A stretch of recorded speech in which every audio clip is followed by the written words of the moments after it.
Yes. Okay. So this is the outline of the presentation.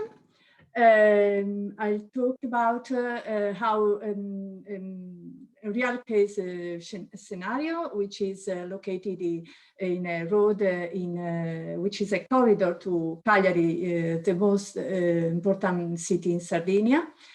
And so I talk about the steps I made to build this scenario. And in particular, I'll try to give some tips, some suggestion, above all for beginners, on how to build a scenario from scratch with this example of the road of my case study. So first of all, I'll talk about how I'm downloading the map from OpenStreetMap, and how I added altimetry information with Osmosis.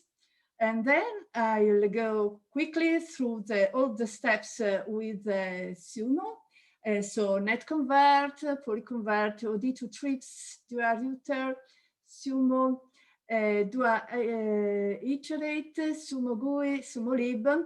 In the end, I'll talk about how I store the important information about each simulation into MongoDB database, which is a practical thing to do in order to compare a different simulation. So this is my working area.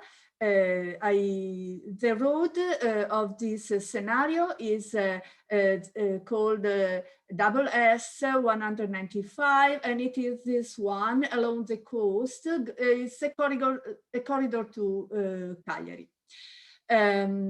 So in Sardinia, and when I first started to download my map, I noticed that there was an error from OpenStreetMap because it was a too big area. And so the simple thing to do here is to click on Overpass API, and everything will go quickly ahead. So the first problem is that unfortunately OpenStreetMap doesn't come with altimetries. So since in Cagliari we have it's not a flat land, Sardinia is not flat, so I strongly wanted to add altimetries to my map.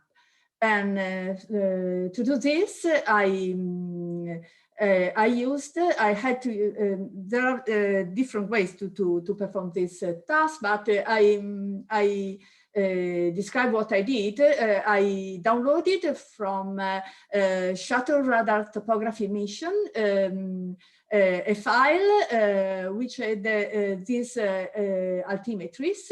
The file was n39e009.hgt because it is my working area is located between parallels north 39 and north 40, and between meridians east 9, east 10.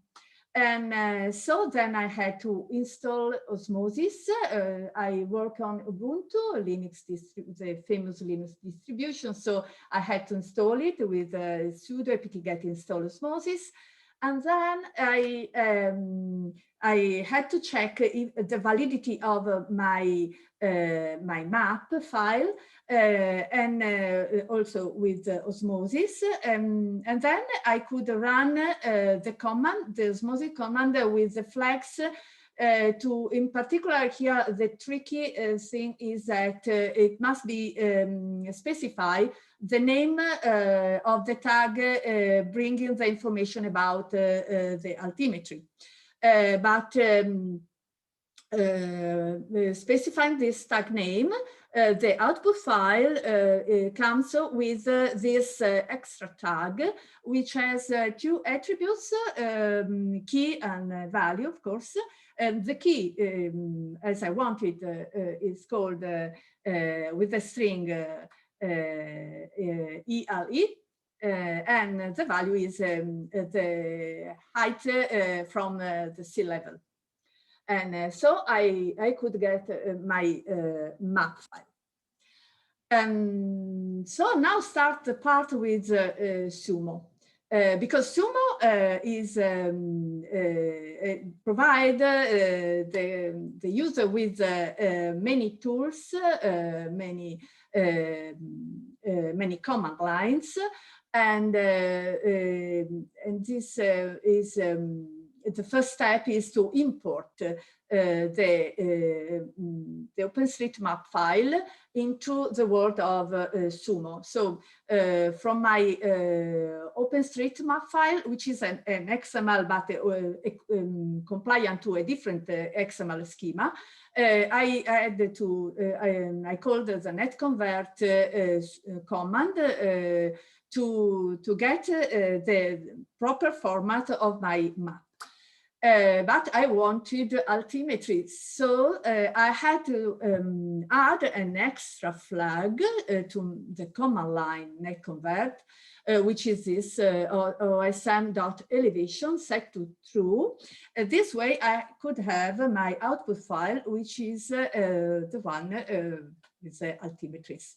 Another thing is that since this particular road had lots of roundabouts, I needed to perform also two further steps to have a better network with these roundabouts. The first step was to split the file of the network into its components, so into edges, nodes, connections, types, and traffic lights. And then I could call again netconvert, and the output this time was my network file. But I had, of course, to work on it with netedit, another splendid tool provided by Sumo to graphically check the network in order to make corrections. So every time this output file from netconvert needs to be checked, needs to be corrected.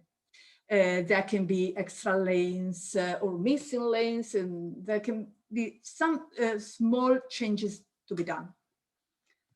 Then the next step was the definition of the traffic assignment zones.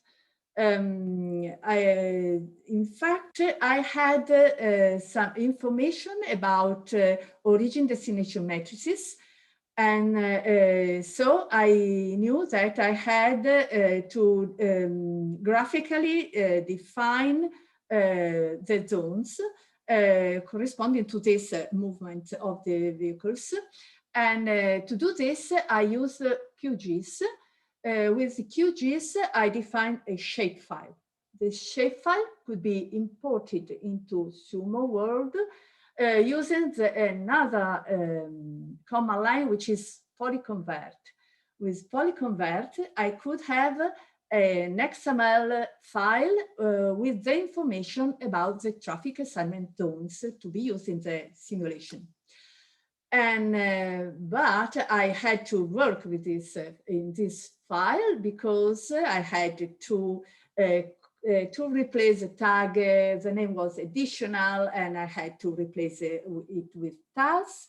And all the tags were called poly, and I had to replace this name with TAZ. And the most important thing is that, I didn't know this when I started with this, the most important thing is that in the file of traffic assignment zones, then for each zone, there must be specify one or more sources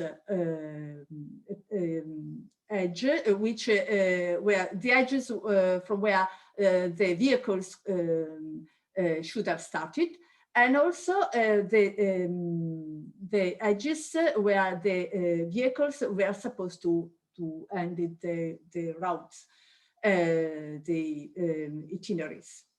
And so after that, I could go further on with work on the origin destination matrices. And so I had to prepare them in the proper format and to import them as well into Sumo. And to do this, I used the command line od2trips. With the duarouter, I ended in output with a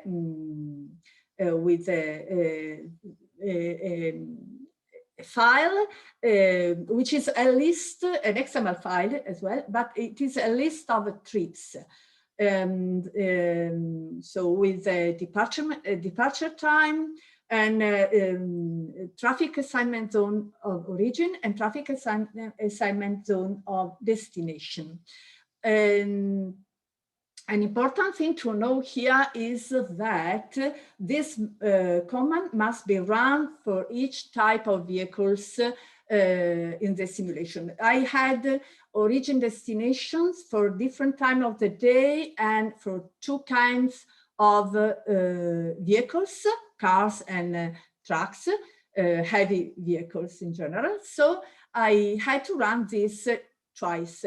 If a person is so lucky to have more types, more information, more origin destination related to different types of vehicles, this task, this command line must be run accordingly, so more times.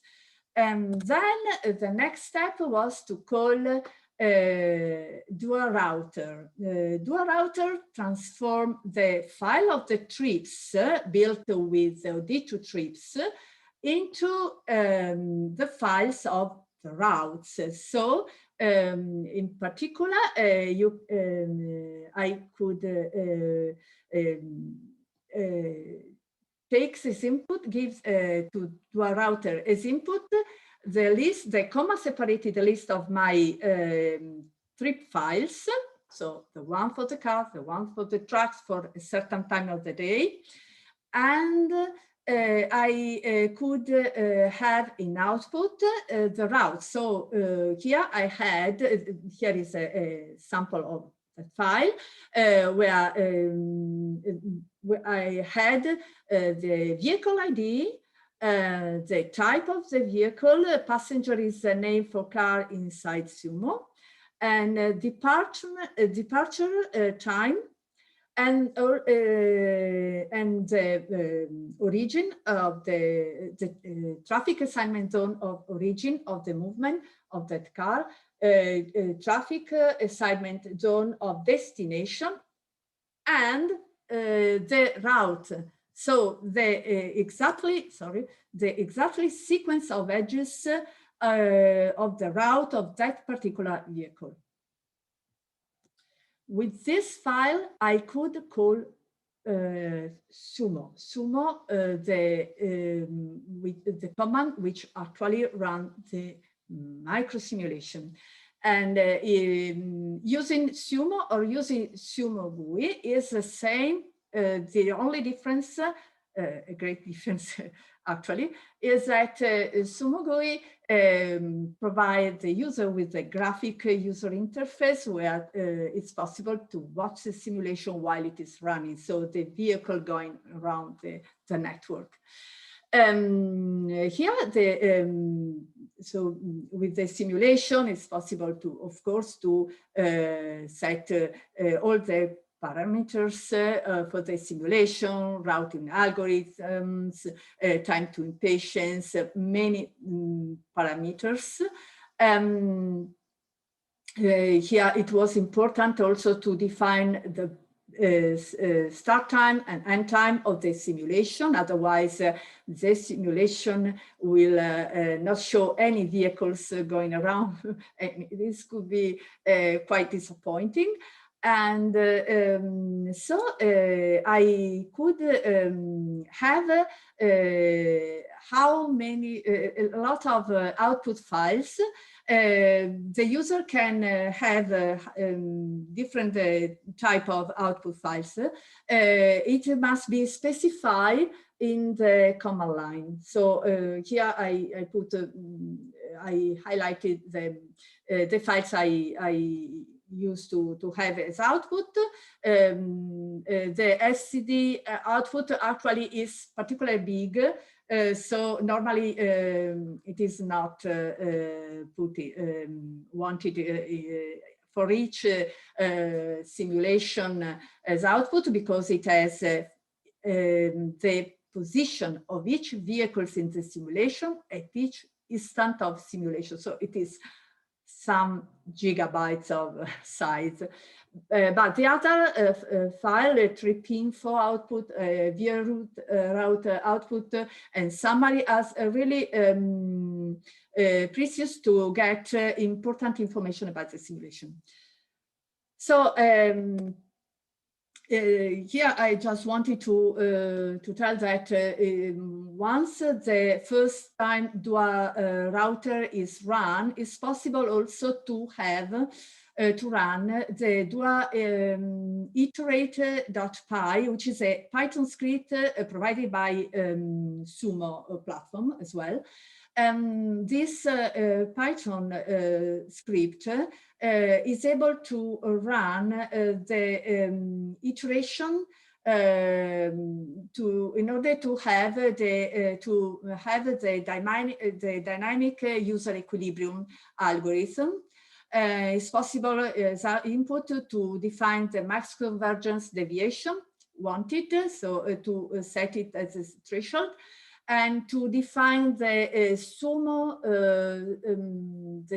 parameters with this sumo -- prefix. Is possible to set that parameters.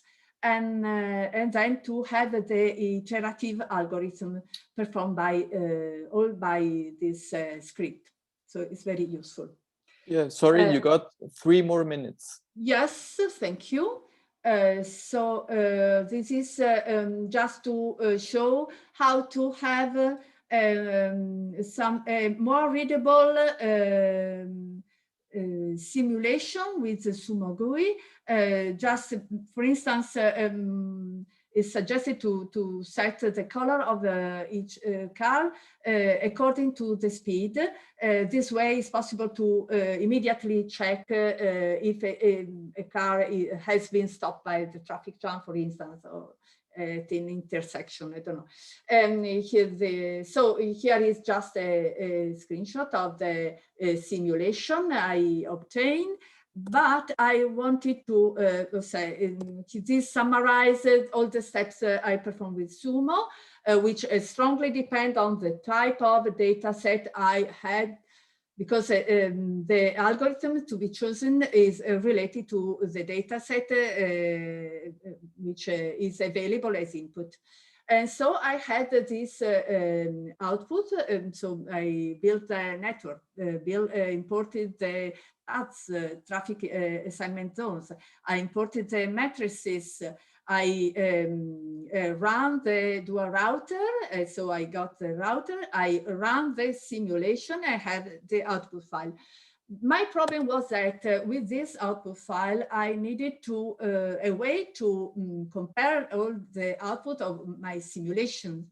So to do this, I wrote a Python code, Python script, which reads these files and builds some dictionaries, Python dictionaries, and store them into a MongoDB, in particularly in the cloud, in my Atlas MongoDB account.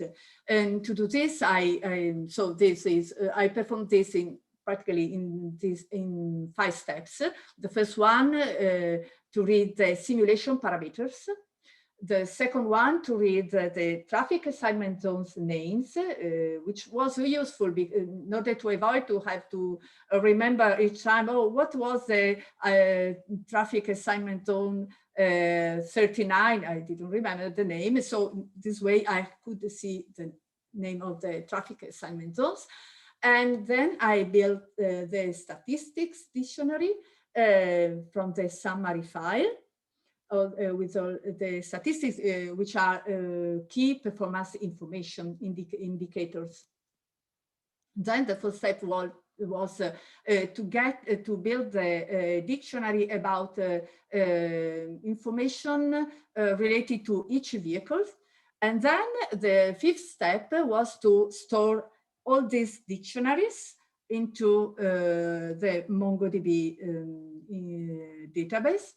And so I could have in my Atlas account, this is just a snapshot from there. So you can see here the parameters of the simulation. So algorithms, in every detail of that simulation. And this output is an array of all the information related to each vehicle. So you can see here, and the statistics were here. So I made a design of the data model, and according to that, I organized the data this way because I wanted them in this structure. Okay, so this is all, and I worked in this activity in a project co-funded by the Italian Ministry of University and Research. The name of the project is Cagliari 2020.